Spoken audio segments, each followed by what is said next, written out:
So maintenance is a challenging and a rewarding career. Uh, because of technology, because of things like Industry 4, Industry 5 nowadays, top management is getting increasingly involved in technology. So it is becoming relatively easier for maintenance people to explain their problems to the top men, to the management, and management for a change is in a listening mode nowadays. So things are not so difficult nowadays. Things have improved quite a bit. Okay. Plus, of course, the availability of technology, the cost of technology has come crashing down. So things have become a lot easier. The kind of instruments which are available, the kind of tools which are available are much better. Safety awareness has improved much better. So in a whole, yes, it is a good job area, and one can diversify into industrial consultancy after one retires, after doing maintenance stint. Okay, and maintenance is a good exposure from all point of view, in the sense that one can go into capital equipment manufacturing, one can go into sales and marketing of capital equipment, and there are many possibilities. One can have his own subcontracted shop, for example, doing contract repairs and stuff like that. So it's a good career option, good for startup. Okay. In terms of maintenance, do these functions end up becoming punching bags in the organization? Yes, it's a fact that maintenance people are the only people who are equipment and technology competent in shop floor. They know the equipment, they know how it works, they know how it doesn't work and how to make it work. So they are the only breed which can be called as expertise breed. They have expertise in technologies. Okay. Now all other functions, first brand them as being experts in machines, in technology, maintenance. And then when there are any problems related to machine performance, machine quality, machine breakdowns, machine reliability, these people are blamed upfront, so they become the punching bag. There are companies which specialize in buying second hand, third hand, antique equipment through auction sales. Okay. And then they hand over to maintenance, and then they are supposed to give superlative international class quality. Okay. So there is something unrealistic in the expectation itself. The management cadres do not know what they are doing, and they say we are not experts, you are expert.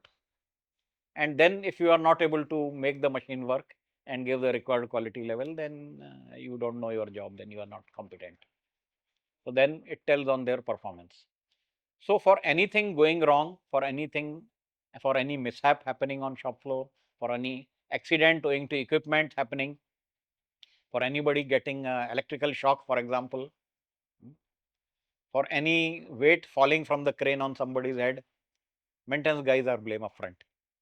Preventive maintenance may not have happened. This may not have happened. Whereas the same management would not release the machine for preventive maintenance. That is another thing. But then when the incident happens, that fellow is blamed.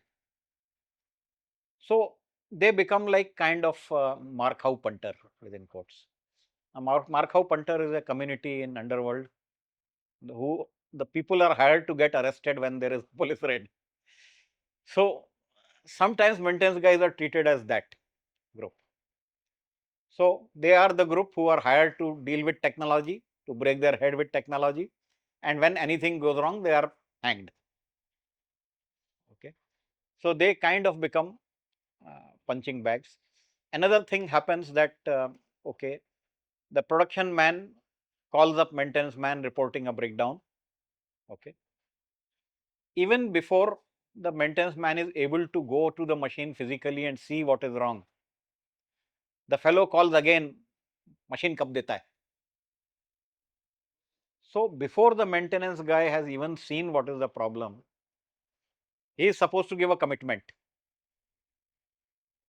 So commitment is extracted per force. Okay, no, production is urgent, we can't afford, give it in 1 hour. So he is bullied and is made to give a commitment. And when that doesn't happen, he is hanged for underperformance. So maintenance guy can very easily become a punching bag for anybody and everybody. A machine is not giving quality for whatever reason.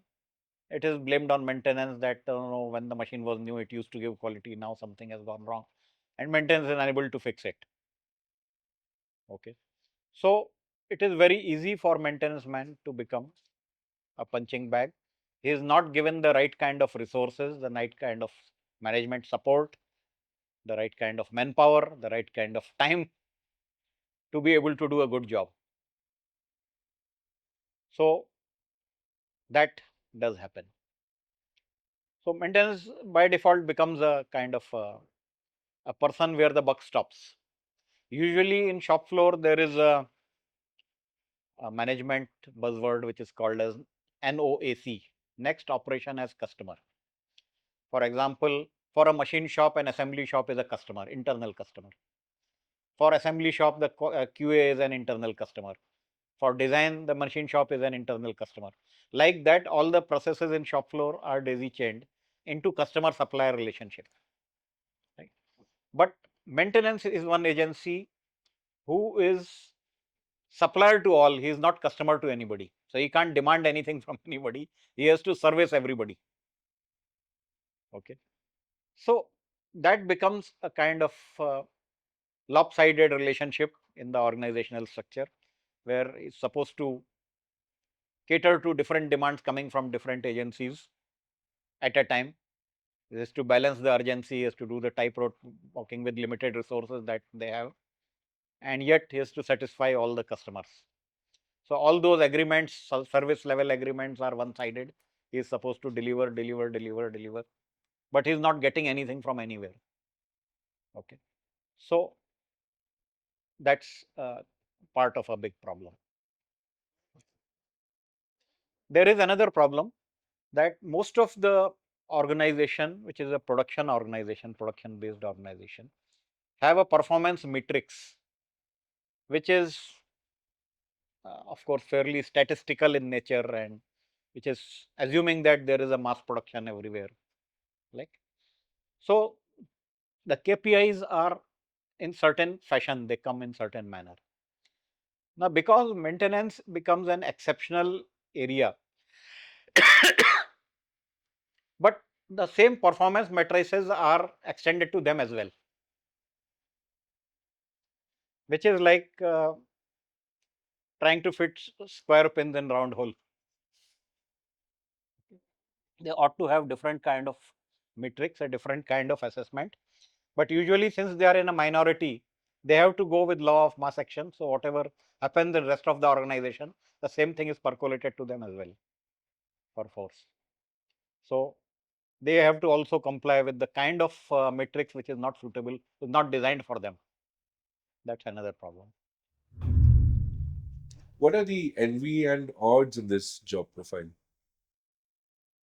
Maintenance job is very challenging and it gives immense learning opportunities. Maintenance man is the about the only man on shop floor who knows it all, who knows the technology behind the equipment, who knows the hardware and software out. If you see the areas of competence, maintenance agency has to have competence in mechanical engineering, uh, electrical engineering, electronics, software, hydraulics, you name it. Almost any branch of engineering, you require competence when you have to work in maintenance. Okay. So maintenance guy has to have diverse exposure to various kind of knowledge areas. And there are surprises, there are varieties in equipment, there are varieties in problems, there are varieties in breakdowns. So one keeps learning almost every day. Even after one has spent 20, 25 years in maintenance, still one could be learning new things every day, which is not the case in other areas. Not in design, not not even in R&D, not in production certainly, uh, not in production planning, not in any other function, not in QA. Now, this is a unique opportunity which is there, opportunity to learn every day, opportunity to experiment. They have to, in order to find fault, they have to practice design of experiment every day. Okay. So, what others only talk, they get to practice it every day. Okay. And yes, learning opportunity wise, exposure to technology wise, it is a good area. Many times, of course, they are sent abroad for training on new technology machines, which may be under process of purchase. Okay.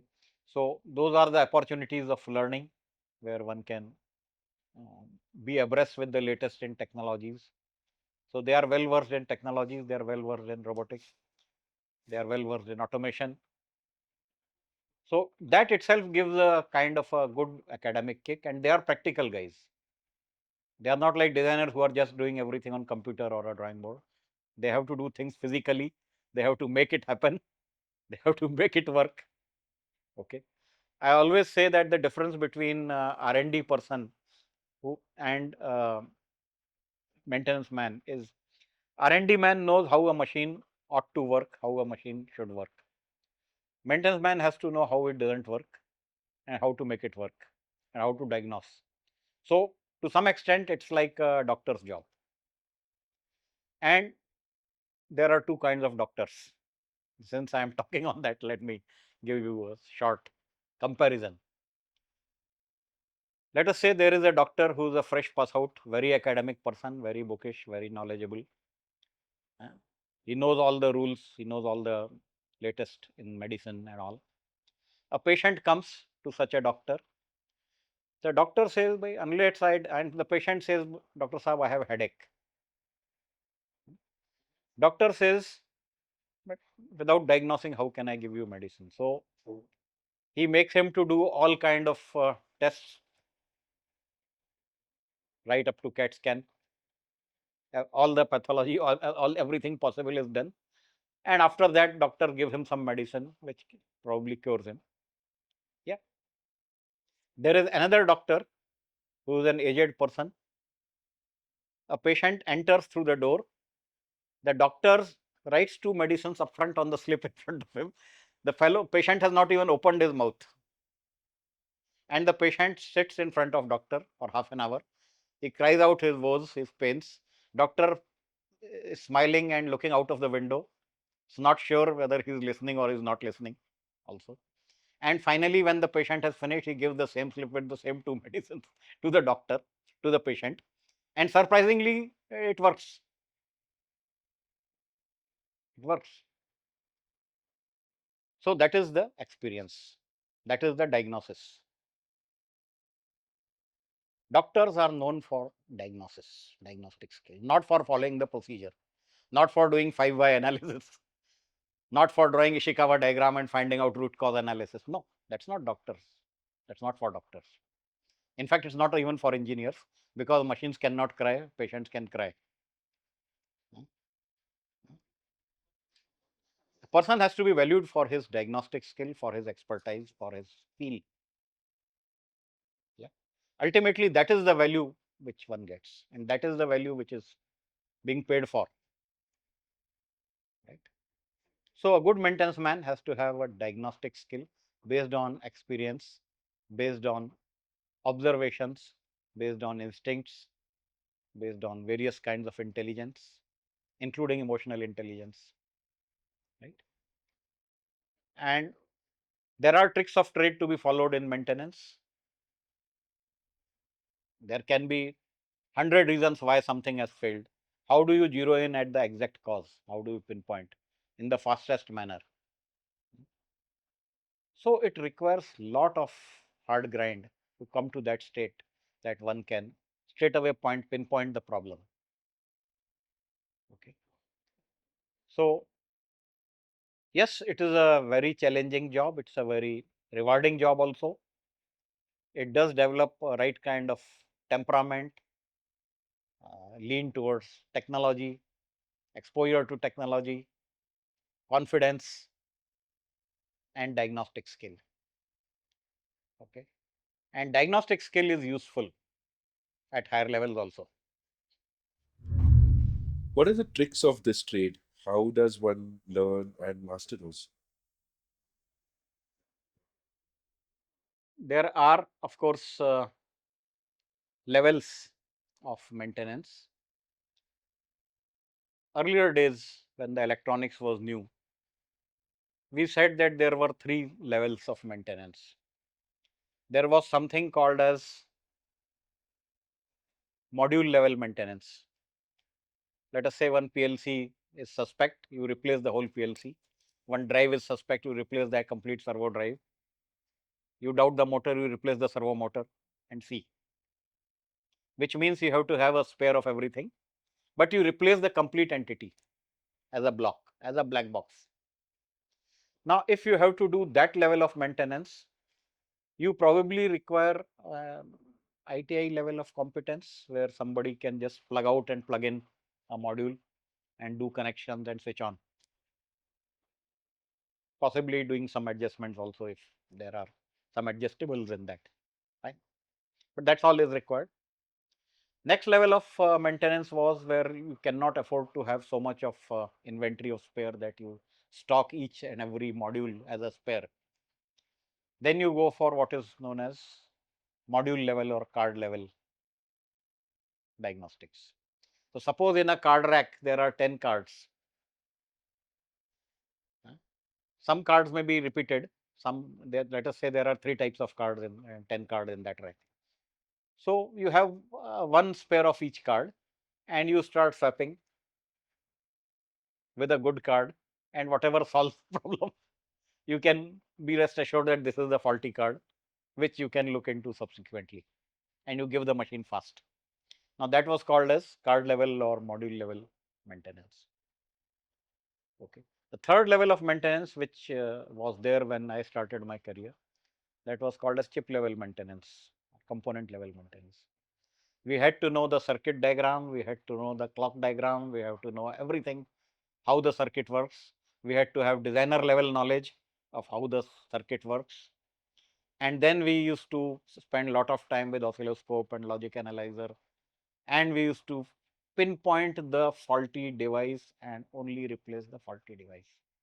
In which case, as spares, you have to only store the devices, transistors, ICs, resistance, capacitance, not modules, not the complete controller.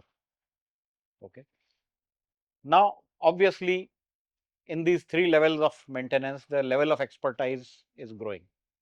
In first level, you require rudimentary expertise. Second level, maybe diploma level expertise, where person knows the function of each module, at least function of each PCB, what is what. And in the third one, you have to know the complete circuit, complete functionality, hardware, software, up to signal level. Okay. So that is the thing. So yes, depending on what the companies can afford to stock as spares. If you want a shortcut, go for module level. Nowadays, of course, the electronics has become unrepairable. Every failure has become a heart failure because probably it has only heart. Nothing else. You have a car with just one IC, so what do you change? You can't change nothing. You have to just change the whole thing. So things are no longer repairable, so to say.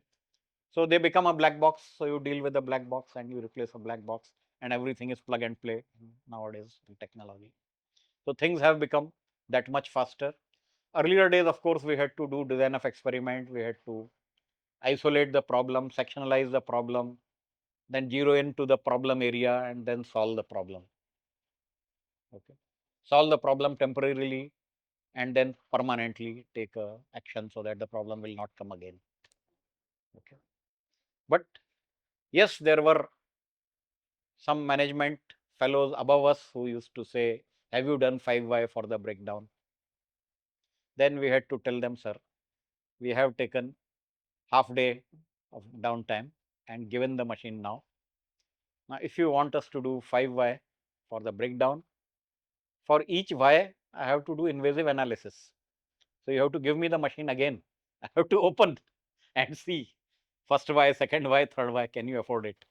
Then he said, no, no, give the machine, he'll keep it running. So many times management buzzwords do not apply blindly, not particularly to maintenance area, at least. They may apply to mass production, all right, to statistical quality control, all right, but not to maintenance. What are the different sub functions within this area? Yeah, as I said some time back, there are different levels, there are different expertise required. For example, in a maintenance team, there could be a group which is dealing with the mechanical side, and there could be a group which is dealing with the electrical side.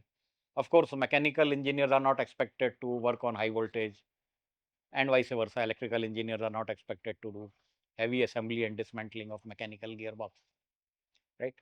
So you have to have people from with different expertise. You have to have somebody who has a feel for precision, that is 3 micron and 5 micron class of accuracy parts. You have to have some group which can deal with very heavy jobs, heavy assembly, heavy dismantling with use of crane, with use of forklift, etc. Yeah, how to dismantle big parts of the machine, for example.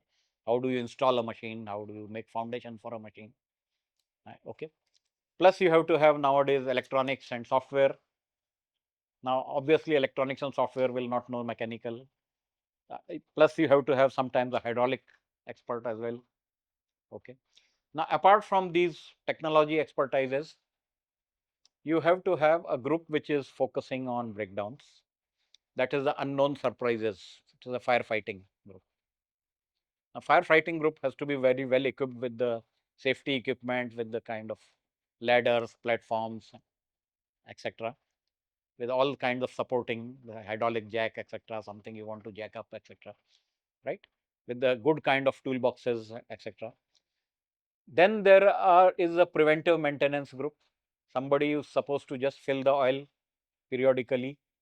Nowadays, of course, that work is being given to machine operator themselves under TPM.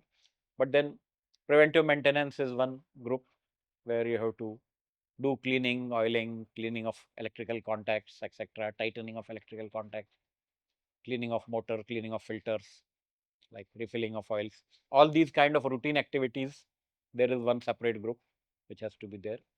Then whatever spare parts you have taken off from the machine, branding them as faulty, you can't afford to throw them.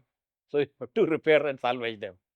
So there is a separate repair group which works offline in a lab kind of environment. So there will be usually an electronics lab where there will be a group which will be repairing the faulty electronics at component level. Now that was a third group. Now fourth group is of course for maintenance. You have to have a maintenance store where you will keep the machine spares, tested machine spares, spares removed from the machine, again kept in store. When a new spare comes, you have to try it on the machine, right? So they keep rotating so that you are always sure that it will work, right? So maintenance store is there. Then maintenance spare planning function is there. And many times you have to get the motors rewound, transformers rewound. So there is a rewinding and repair coordinator. Usually these activities are subcontracted. In fact, some of the activities are subcontracted in maintenance. So you have to have a subcontracting group which deals with the contractors and get those work done through contractors, right? So there are diverse functional areas within maintenance. Mainly 1, 2, 3, 4, 5, 6. Yeah, electrical side, mechanical side, electronics side, electronics plus software, then spares management, repair group, and subcontracts. Why should the bright technology minded boys and girls prefer these career options? No, because you get to know the latest in technology. A good organization will obviously buy the latest technology machines, latest automation equipment, latest hardware and software. Yeah, if one wants to have a first hand experience with these technologies, this is the best place to be in, where one gets to work on these technologies directly. And then one develops enough confidence to be able to take up any assignments outside, any projects outside, post retirement, etc., to do some kind of consultancy in this kind of problem situations. Yeah. So it's a good exposure. It's an expertise oriented area. It does add real value to the person. Okay. And yes, whatever X person can do in maintenance, nobody else can do. So there is an exclusivity kind of a thing, that what I can do, nobody else can do. Now, this kind of feeling is there sometimes in maintenance people, and rightly so. Yes, they deserve it. What could the management do to improve the proficiency and likability of this vital function? Actually, it is generally regarded as a support service function. It is not a mainstream function for manufacturing. So usually the higher management does not pay much attention to maintenance function. So they just think that, okay, recruit somebody and tell him you are maintenance in charge and be done with that. Now, because the equipment is costly, because the technology is new, it makes sense for higher management to get involved into these decisions, technical decisions, and get to know the equipment capability which they are buying, get to know the difficulties which are there for the maintenance people. They have to assess the difficulty level of the thing. And what happens is, unfortunately, that people have production mindset. So if one job can be made in 2 minutes, five jobs should be made in 10 minutes. That kind of assumption is there. Now in maintenance, it doesn't happen like that. If you are dismantling a motor and motor is mounted on 4 bolts, probably 3 bolts you may dismantle in 10 minutes. Fourth bolt may take half day to dismantle because of access issue, because your spanner breaks, because you don't have space to turn the spanner. Now there are such some surprises, or many times what happens that the head of the bolt breaks. You apply too much force, the head gives way. Then how do you take it out? And you have to drill. So you cannot easily predict how much time each activity will take in maintenance. But then maintenance is being bullied to commit about the solving the problem timeline. Okay. So bosses have to realize that this is not a job which is predictable easily. And many times, whatever methodology you may follow, systematic methodology, you do not get problem until the problem becomes ripe.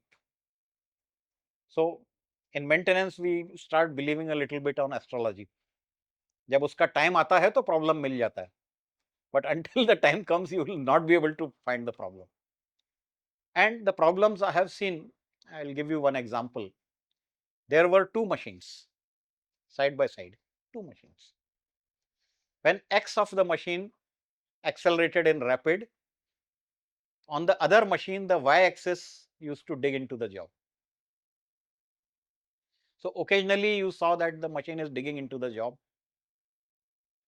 and we studied everything. We did not find anything abnormal, and that used to happen once in a blue moon, but it was enough to spoil the job.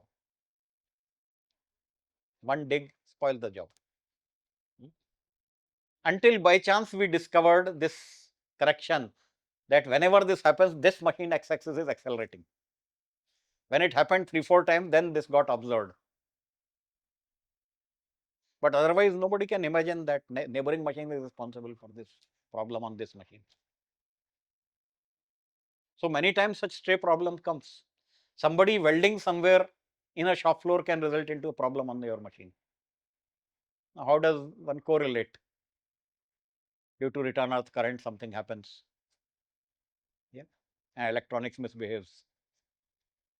How does one find out such problems? It's very difficult to find out by any Ishikawa diagram, by any 5Y analysis, until its time comes and you observe it by chance.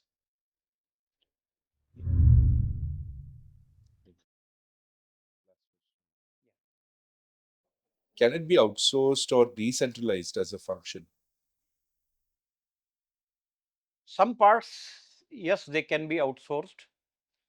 For example, rewinding and repair, etc., activities like painting, etc., can be outsourced. Yeah. Things like balancing of rotor shafts, etc., can be outsourced, certainly, because it is not affordable to have a balancing machine in your premises, surely. So certain functions deserve to be outsourced, but can the entire maintenance activity be outsourced on, say, AMC, for example, or something like you hire an agency who's supposed to do the work? Now, the experience is that most of the time, the agencies which are given this kind of the work, which are outsourced, actually they have interest in their own revenue. They don't have interest in what urgency your shop floor has. Okay. So for you, some breakdown happens, which is an A class activity, which is stopped for you. So it is very urgent for you. But as far as what that agency will get in terms of cost of the spare, which is to be replaced, for that agency, it will be a C class item.